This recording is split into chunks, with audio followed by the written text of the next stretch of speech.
Hello, everybody, and welcome to another Q&A edition of Optimal Relationships Daily, episode 1431. This is the podcast that's all about improving the many relationships in your life, usually through reading some of the best relationship content out there for you, but on Saturdays, I actually take your questions and help you out myself. Now, who am I? I'm your host, Greg Audino, and today we'll be taking a look at a very reflective question about commitment in relationships, and how, frankly, it's changed over the years. So we'll explore this change and see if we can maybe come up with a universal constant for reliable commitment in relationships. So let's hear what this listener has on her mind and optimize your life. I am one of the many divorced people living in the United States. Over the years, I have watched each generation become worse at commitment, and it makes me ashamed. But I too was in a marriage that failed. Commitment doesn't mean what it used to mean if it still means anything at all. Shouldn't couples that make a commitment to one another work harder to stay together? How ironic. This is a discussion I was having with my dad recently. He is, like you, one of the many divorcees from a past generation, wondering what on earth is going on and how the seemingly bulletproof model of family life set forth in the 1950s has managed to fail 53% of marriages. And it was a good discussion, and one I'm really happy to have here again. So if you think back to commitment a few generations ago, when you and my dad were getting married, not to each other, that is. I don't think so anyway. Mom? But when your age group was getting married, the commitment was really just about carrying on a tradition more than anything. So back then, people got married and had kids thoughtlessly. And those who didn't were outsiders. It was just what you did once you found someone tolerable, because at the time, it was better to be seen as married to someone than not married at all. I was not around then, but this is the gist I get. Women were under particular pressure to do this because marriage also equaled financial stability, as at the time women were not working nearly as much. And realistically, the same approach was taken with friends, places, even jobs and items. How many friends did people used to keep that they really didn't like that much? How many people never left their hometown and now complain about never getting out? How many jobs did people try to make lifetime careers out of, even if they were miserable and unfulfilling? How many items did people keep around that got no attention whatsoever?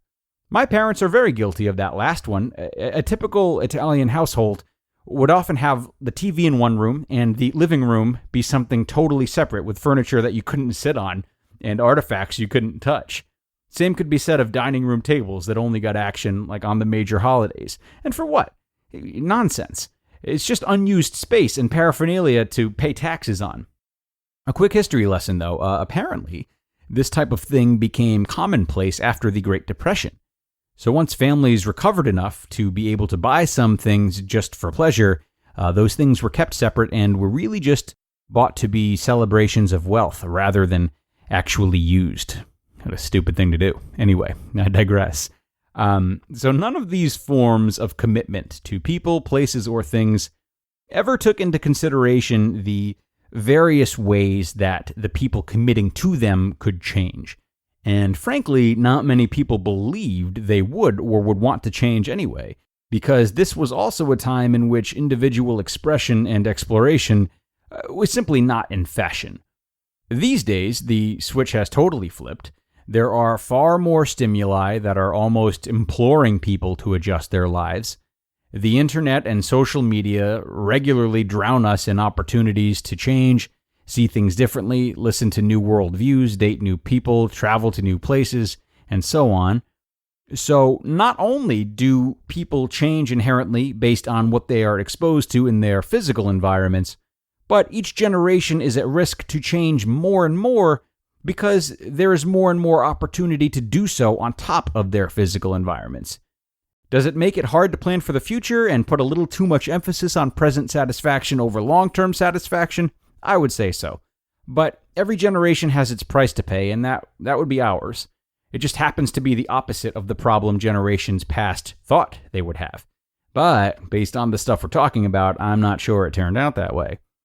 The magic elixir for someone my dad's age, someone your age, someone my age, and someone younger than me to commit right now is to learn to commit in such a way that pays respect to these changes which are becoming more prevalent with each passing year. And it's too bad. It's really too bad that this wasn't encouraged more back in the day. But again, no one really conceived of such things. So you're right, couples should work harder at commitment, but that means working harder at understanding true commitment rather than working harder to stick with things that clearly don't serve us. As far as couples go, if you love someone and want to commit to marrying them, then do it. But here's what the commitment should be based on. Commit to both being good communicators. Commit to listening to your partner and seeing them through whatever changes may occur in a way that is respectful and free of ego. Commit to being vulnerable and honest. And commit to the uncertainty of it all. Making peace with the uncertainty from the get-go can make relationships that do end up failing much less painful and feel more like lessons than wounds. These are the types of qualities that we should take into consideration when committing to people romantically, but they also help us commit to maintaining good relationships with our ever-changing selves. And there we have it, everybody. I thought this was a really good and important question. Thank you so much to the woman who sent this in, and I hope you're able to see your next relationship in a new light when you're deciding to take the next step with someone. I also hope you have a better grasp on just why it is that commitment has changed so much. That's going to do it for today, though, everyone. So if you have questions of your own that you would like answered on the show, wait no longer. You can email them to us at advice@oldpodcast.com, advice@oldpodcast.com. Nothing is off limits, and we're here to help, so don't be shy. That's going to do it for today, though, guys. Thanks a lot for coming. Thanks again to the asker, and I will see you all tomorrow for both our regular post and our weekly bonus episode. That's where your optimal life awaits.